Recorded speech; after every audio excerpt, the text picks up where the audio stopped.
General examination, হ্যাঁ। General examination পুরোটা একবার কত?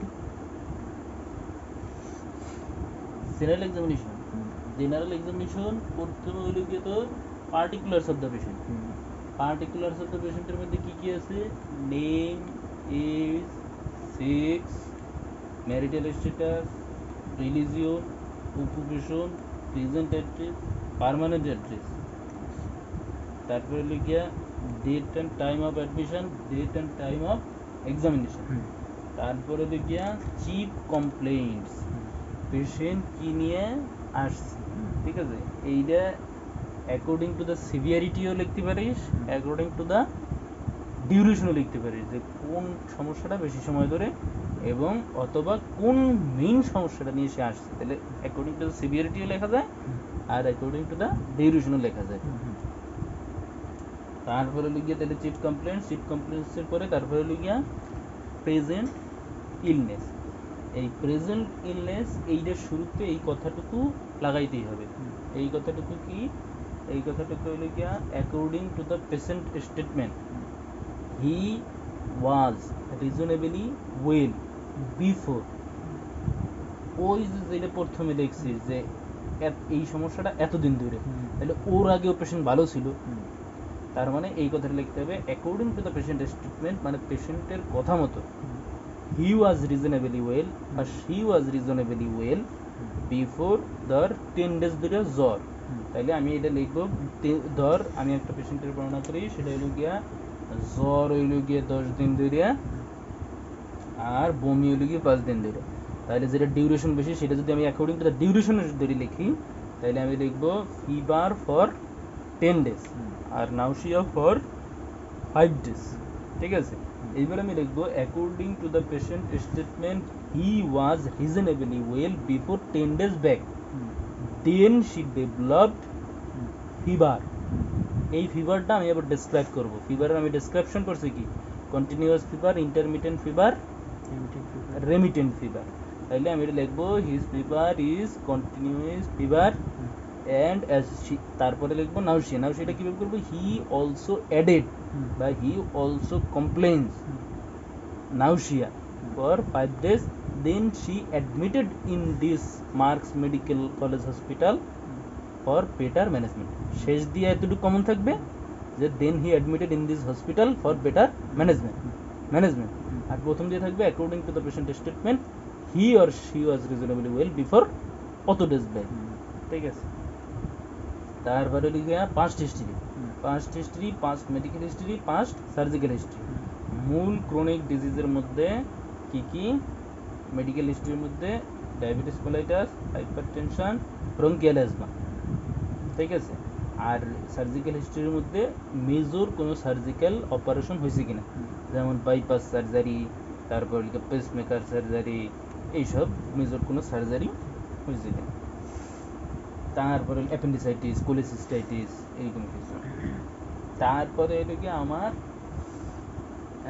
আদার হিস্ট্রির মধ্যে family history, socio economic history, personal history, immunisation history, allergic হিস্ট্রির মধ্যে food allergy, drug allergy, travelling history, ঠিক আছে। এরপরে আমার জেনারেল এক্সামিনেশনের মধ্যে প্রথমেই appearance, body build, cooperation, decubitus, intelligence, nutritional status, anaemia, jaundice, cyanosis, oedema, clubbing, koilonychia, leukonychia, pulse, BP, temperature, respiratory rate, jugular venous pressure, any swelling or lump, তারপরে গিয়া thyroid enlargement, lymphadenopathy, তারপরে গিয়া any skin condition, pigmentation,